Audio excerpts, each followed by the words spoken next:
All right, so, Acts 4:36 to 37, right? Right. Barnabas selling his field. It's like the classic example of generosity in the early church. Yeah, it's practically a poster child for that whole idea, right? But we're not just going to rehash the obvious here. No way. We've got these 3 sermons, and they go way deeper. Like some really fresh takes on this passage. Yeah, perspectives you can actually use, to make your own sermons better. Exactly. Like unique illustrations, historical context, the kind of stuff that makes your teaching really stand out.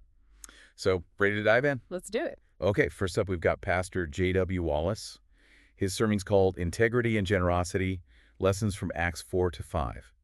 And he does this really cool thing where he contrasts Barnabas with Ananias and Sapphira. Oh, yeah, that's a good one. The couple who tried to, fake their generosity. Right, right. And it really makes you think about what real giving is all about. Yeah, it's not about looking good or getting praise. You've got a genuine heart, right? Like selflessness and sacrifice. Totally. And he uses the story of the widow's mite to really drive that point home. Oh, that's a good one. Remember, she gave very little, but it was everything she had. Exactly. True sacrifice. And then Pastor Wallace gets into Barnabas's background, like the fact that he was a Levite. Oh, that's interesting. Which adds this whole other layer to the whole selling land thing. Yeah, because, Levites weren't typically landowners. They were set apart for temple service. So for him to even have land to sell is kind of a big deal. Right. It makes you wonder where he got it from in the first place. And then to give it up. Especially back then, land was everything. It was your identity, your security. Totally. So for Barnabas to just let go of that, it speaks volumes about his commitment to the early church. Yeah, it shows us that, real generosity can mean letting go of things we hold dear. Things that make us feel secure or important, Okay, so get this. To illustrate this whole idea of selfless generosity, Pastor Wallace compares Barnabas to a dog. A dog. Yeah, like a dog's unconditional love. Yeah. He even uses a story from those Jan Karon novels. Wow, that's kind of out there for a sermon. I know, right? But it really works. It paints this picture of pure, unadulterated love and support, the kind Barnabas offered. I like that. It's good to see a pastor thinking outside the box. Yeah, totally. It makes those ancient truths come alive, Absolutely. Sometimes the most effective teaching comes from those unexpected places. Makes you think, right? It does. It does. Okay, so moving on to our second sermon. It's called Embracing Encouragement, the Legacy of Barnabas. From biblically speaking, yeah. And this one really zeroes in on that whole son of encouragement nickname. Yeah, and they go deeper than just, the surface level. What did that title actually mean back then? Right. Was it just a nice label? Or was it, pointing to something deeper about his character, about what he did? Yeah, exactly. And this sermon, they really argue that it was the latter. It highlights how selling property to support the apostles, it wasn't just a one-time thing. Wait, really? Yeah. It was actually pretty common in the early church. Wow. I had no idea. It's pretty cool, right? It shows just how generous they were, how unified.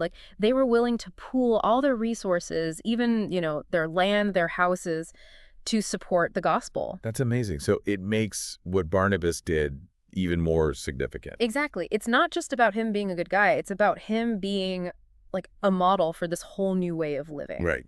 And they actually draw this really interesting connection in the sermon between encouragement and leadership. Oh, that's interesting. Yeah, suggesting that true leaders, they empower people, they equip them, just like Barnabas did. I love that. It's not about bossing people around. It's about helping them grow. Yeah, helping them reach their full potential. And to really drive this point home, the pastor actually shares a personal story about how someone encouraged them and it changed their life. Oh, I love that. Those personal stories, they always hit home, right? They do. It's not just theory. It's, real life. It makes those Bible stories feel more relevant. Yeah, more applicable to our own lives. Totally. Makes you think, maybe I can encourage someone today and change their life too. Exactly. You never know the impact you might have. Okay, so ready for our final sermon. Yeah, bring it on. What's it called? This one's called Embracing Grace, a Legacy of Service and Renewal. Sounds intriguing. And it's from Fleming Island United Methodist Church. Okay. And, as the title kind of suggests, this one is all about grace. Okay, I like it already. How Barnabas's actions weren't just generous, they were a reflection of the grace he had received from God. Yeah, and how he wanted to pass that grace on to others. Exactly. Especially, in a time when the early church was facing all kinds of challenges, persecution, uncertainty, the works. Right, right. And this might sound familiar, but they also point out how unusual it was for a Levite to sell land. Yeah, it's interesting how that keeps coming up, right? It does, doesn't it? It really emphasizes how significant this was for Barnabas. Totally. And they make this really interesting point about how Barnabas's generosity, it kind of sparked a chain reaction. Like other people in the church saw what he did and they were inspired to do the same. Oh, I love that. Like a domino effect of grace. Exactly. It's so contagious. Totally. It makes you think about how our own actions, even small ones, can have a ripple effect. Yeah, we might inspire others to be more generous, more kind, more loving, just by our own example. That's powerful. Makes you think, doesn't it? It does. Okay, so we've really gone deep on these three sermons about Acts 4:36 to 37, right?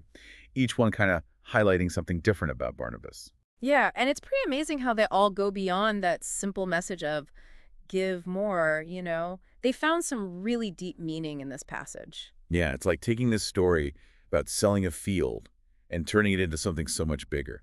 A story about generosity, encouragement, grace. Exactly. And all of it like super relevant to us today.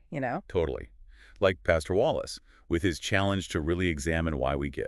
Yeah, pushing us to be more selfless, more sacrificial. And then, biblically speaking, connecting encouragement with leadership. Showing us how true leaders, they empower people, just like Barnabas. And then Fleming Island, United Methodist Church, talking about the contagious nature of grace. How our actions can inspire others to be more generous. It's pretty amazing when you think about it, how one person selling a field can spark all these ideas. Yeah, it really makes you think about the power of even the smallest actions, right?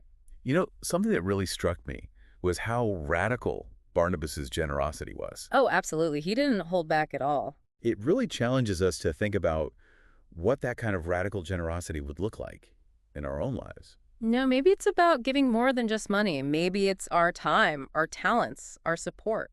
Or maybe it's about stepping out of our comfort zones, taking risks for the gospel, just like Barnabas did. Yeah, whatever it looks like, it's about letting God's grace transform us. And letting that transformation flow out into our actions. So, as you're preparing your next sermon, your next Bible study, On Acts 4:36 to 37. remember these insights.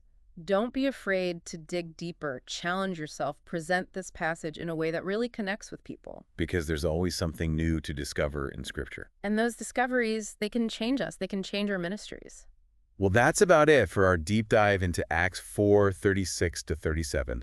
Thanks for joining us. Yeah, thanks for listening. We hope you found some fresh ideas here, some inspiration for your own teaching. And remember, keep exploring, keep questioning, keep letting the Bible speak to you in new ways. Because there's always more to discover.